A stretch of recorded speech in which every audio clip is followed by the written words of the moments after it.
put that in there. So what's your date? Tornado. Here, just open the blinds there. The National Weather Service in Omaha has issued a tornado warning for northeastern Jefferson County in southeastern Nebraska, southeastern Saline County in southeastern Nebraska until 6:45 p.m. I'm gonna go downstairs and listen to it.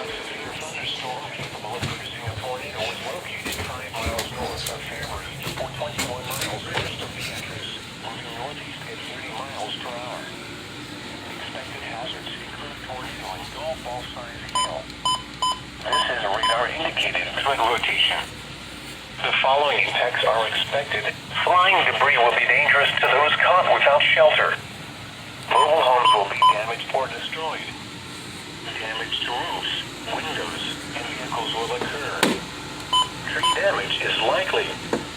This dangerous storm will be near Plymouth around 6:35 p.m. Other locations impacted by this tornadic thunderstorm include Cub Creek Recreational Area, Jensen, and Swanton. Take cover now. Move to a basement or an interior room on the lowest floor of a sturdy building. Avoid windows. If you are outdoors, in a mobile home, or in a vehicle, move to the closest substantial shelter and protect yourself from flying debris. Repeating, a tornado warning has been issued until 6:45 p.m. for the following counties in Nebraska, Jefferson, and Saline. Wow. Unbelievable.